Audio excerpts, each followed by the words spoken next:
നമസ്കാരം.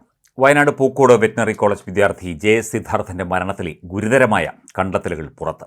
നടന്ന കാര്യങ്ങൾ പുറത്തു പറയരുതെന്ന് വിദ്യാർത്ഥികളോട് ഡീനും അസിസ്റ്റന്റ് വാർഡനും ആവശ്യപ്പെട്ടെന്ന report. UGC anti ragging squad നൽകിയ റിപ്പോർട്ടിലാണ് ഗുരുതര കണ്ടെത്തലുകൾ. വിദ്യാർത്ഥികൾ പോലീസിന് മൊഴി നൽകുമ്പോൾ ഡീനും അസിസ്റ്റന്റ് വാർഡനും ഒപ്പം നിന്നെന്നും റിപ്പോർട്ടിൽ ചൂണ്ടിക്കാണിക്കുന്നു. റിപ്പോർട്ടിനൊപ്പം ചില ശുപാർശകൾ കൂടി സ്ക്വാഡ് മുന്നോട്ട് വയ്ക്കുന്നുണ്ട്. ക്യാമ്പസിൽ വിദ്യാർത്ഥി രാഷ്ട്രീയം പൂർണ്ണമായി നിരോധിക്കണം.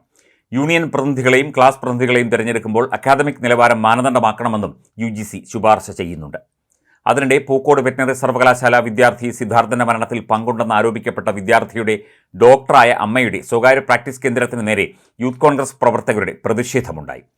സിദ്ധാർത്ഥന്റെ കുറക്കോട് വീടിന് സമീപത്തെ ഡോക്ടറുടെ സ്വകാര്യ പ്രാക്ടീസ് റൂമിന് നേരെയാണ് യൂത്ത് കോൺഗ്രസ് പ്രവർത്തകരുടെ പ്രതിഷേധം അരങ്ങേറിയത്. നെടുമങ്ങാട് ജില്ലാ ആശുപത്രിയിലെ ഡോക്ടർ ബിന്ദു സുന്ദർ ഇവിടെയാണ് സ്വകാര്യ പ്രാക്ടീസ് നടത്തുന്നത്. ഈ ഡോക്ടറുടെ മകൻ കേസിലെ പ്രതിയാണെന്ന് ആരോപിച്ചായിരുന്നു പ്രവർത്തകർ ഡോക്ടറുടെ നെയിം ബോർഡ് എടുത്തെറിഞ്ഞത്. ഇതിന് പിന്നാലെയാണ് ഗുരുതര ആരോപണങ്ങൾ ചർച്ചയിൽ എത്തുന്നത്. ഭയം കാരണം വിദ്യാർത്ഥികൾക്ക് സത്യസന്ധമായ വിവരങ്ങൾ പറയാൻ കഴിഞ്ഞില്ലെന്ന് റിപ്പോർട്ടിൽ പറയുന്നു. അന്വേഷണ കമ്മിറ്റിക്ക് മുന്നിൽ മൊഴി നൽകാതെ അധ്യാപകരും വിട്ടുനിന്നു. വിദ്യാർത്ഥികൾ തന്നെയാണ് ഇക്കാര്യങ്ങൾ ആന്റി റാഗിംഗ് സ്ക്വാഡിന് മുന്നിൽ മൊഴിയായി നൽകിയിരിക്കുന്നത്. 85ഓളം ആൺകുട്ടികളാണ് അന്വേഷണ സമിതിക്ക് മുന്നിൽ ഹാജരായിരുന്നത്. എന്നാൽ ഭൂരിഭാഗം അധ്യാപകരും പെൺകുട്ടികളും ഹാജരായില്ല. 4 അധ്യാപകരും വിദ്യാർത്ഥിനികളും മാത്രമാണ് സമിതിക്ക് മുന്നിൽ ഹാജരായി മൊഴി നൽകിയത്. പെൺകുട്ടികളിൽ നിന്ന് മൊഴിയെടുത്താൽ പല കാര്യങ്ങളും പുറത്തുപോകുമെന്ന ഭയത്താലാണ് ഇത്തരമൊരു നടപടിയുണ്ടായതെന്ന ആരോപണവും ഉയരുന്നുണ്ട്. കൂടാതെ ക്യാമ്പസിൽ നേരത്തെയും സമാനമായ മർദ്ദനമുറകൾ നടന്നിരുന്നതായി റിപ്പോർട്ടിൽ പറയുന്നു. 2019ലും 2021ലും സമാനമായി റാഗിംഗ് നടന്നു. ഇതിൽ 2 വിദ്യാർത്ഥികളാണ് ഇരകളായത്. ഒരു വിദ്യാർത്ഥി 2 ആഴ്ച ക്ലാസ്സിൽ ഉണ്ടായിരുന്നില്ല. ഈ 2 ആഴ്ച വിദ്യാർത്ഥിക്ക് എന്ത് സംഭവിച്ചു എന്ന കാര്യം പറയാൻ വിദ്യാർത്ഥികൾ തയ്യാറായിട്ടില്ല എന്ന് റിപ്പോർട്ടിൽ ചൂണ്ടിക്കാട്ടുന്നു. സിദ്ധാർത്ഥൻ ഭീകരമർദ്ദനവും പീഡനവും നേരിട്ടെന്നും റിപ്പോർട്ടിൽ പറയുന്നുണ്ട്. സിദ്ധാർത്ഥൻ എങ്ങനെയാണ് മരിച്ചതെന്നും ഇത്ര വലിയ ക്രൂരത ചെയ്യാനുള്ള കാരണവും കണ്ടെത്തണമെന്നും റിപ്പോർട്ടിൽ പറയുന്നുണ്ട്. കോളേജിൽ അടിയന്തരമായി CCTV ക്യാമറകൾ സ്ഥാപിക്കണമെന്നാവശ്യപ്പെടുന്ന ആന്റി റാഗിംഗ് കമ്മിറ്റിയുടെ റിപ്പോർട്ട് UGCക്ക് കൈമാറി. 18 പേർ ചേർന്ന് സിദ്ധാർത്ഥനെ പലയിടങ്ങളിലായി കൊണ്ടുപോയി മർദ്ദിച്ചു. ഹോസ്റ്റലിന്റെ നടുത്തളത്തിലും കുന്നിൻ മുകളിലും അടക്കം 4 കൊണ്ടുപോയി മർദ്ദിച്ചു. മർദ്ദിച്ചവർ, മർദ്ദിച്ച സ്ഥലം എന്നിവ ഉൾപ്പെടുത്തി അന്വേഷണ കമ്മിറ്റി പട്ടിക തയ്യാറാക്കിയിട്ടുണ്ട്. ഫെബ്രുവരി 21നും 22നുമാണ് ഇത് സംബന്ധിച്ച് വിദ്യാർത്ഥികൾ UGCക്ക് പരാതി നൽകിയത്. ഭയം കാരണം പേര് വയ്ക്കാതെയാണ് പരാതി നൽകിയത്. ഇതിന്റെ അടിസ്ഥാനത്തിലാണ് അന്വേഷണം നടത്തി റിപ്പോർട്ട് തയ്യാറാക്കിയത്. ഫെബ്രുവരി 26 മുതൽ മാർച്ച് 1 വരെയായിരുന്നു അന്വേഷണം. ഈ റിപ്പോർട്ട് ഡീൻ UGCക്ക് കൈമാറാൻ സമ്മതിച്ചില്ല എന്നും റിപ്പോർട്ടിലുണ്ട്.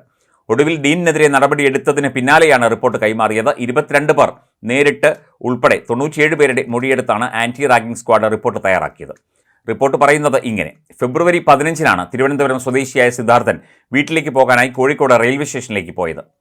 സൗദ് റിസാൽ, മുഹമ്മദ് ഡാനിഷ്, ആദിത്യൻ എന്നിവർക്കൊപ്പമാണ് പോയത്. എന്നാൽ 15-ാം തീയതി രാത്രി രഹൻ ബിനോയ്, അഭിജിത്ത് മോഹൻ എന്നിവർ സിദ്ധാർത്ഥനെ തിരിച്ചു വിളിച്ചു. തുടർന്ന് 16-ന് രാവിലെ 8 മണിക്ക് സിദ്ധാർത്ഥൻ തിരിച്ചെത്തി. അന്ന് പകൽ സ്വാഭാവികമായി കടന്നുപോയെങ്കിലും 16-ാം തീയതി രാത്രി മർദ്ദനം ആരംഭിച്ചു. ആദ്യം തൊട്ടടുത്തുള്ള മലയുടെ മുകളിലെ വാട്ടർ ടാങ്കിൽ വെച്ചായിരുന്നു മർദ്ദനം. അവിടെ വെച്ച് ക്രൂരമർദ്ദനമേറ്റു. ഇത് സംബന്ധിച്ച് 4 പേർ കമ്മിറ്റി മുമ്പാകെ സാക്ഷിമൊഴി നൽകി. മുഹമ്മദ് ഡാനിഷ്, ഹാഷിം, ആദിത്യൻ, സൗദ് റിസാൽ, രഹാൻ ബിനോയ്, ദേവരാഗ് എന്നിവർ ചേർന്നാണ് മർദ്ദിച്ചത്.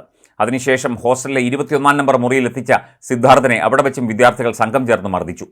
മുഖ്യപ്രതി സിഞ്ചോ ജോൺസൺ, അമൽ ഇസാൻ, ആസിഫ് ഖാൻ, അരുൺ കെ കാശിനാഥൻ, നസീഫ്, അമീൻ അക്ബർ അലി, ആദിത്യൻ, അൽത്താഫ്, ആകാശ്, ഗിരികൃഷ്ണൻ, റസീൻ അബ്ദുൾ റഹീം, അജയ്, ശ്രീഹരി, സൗദ് റിസാൽ, അതുൽ സോമൻ എന്നിവർ ചേർന്നാണ് മർദ്ദിച്ചത്. അവിടെ വെച്ചും ക്രൂരമർദ്ദനമാണ് സിദ്ധാർത്ഥൻ നേരിട്ടത്. സിഞ്ചോ ജോൺസൺ സിദ്ധാർത്ഥനെ കഴുത്തിൽ പിടിച്ച് തൂക്കി നിർത്തിയെന്നും സ്റ്റീൽ അലമാരയോട് ചേർത്ത് നിർത്തി അമർത്തിപ്പിടിച്ചെന്നും സിദ്ധാർത്ഥൻ റൂമിൽ പേടിച്ച് വിരണ്ടിരിക്കുകയായിരുന്നുവെന്നും 57-ാം സാക്ഷി മൊഴി നൽകിയിട്ടുണ്ട്. അടിവസ്ത്രം മാത്രമാണ് ധരിക്കാൻ സംബന്ധിച്ചത്.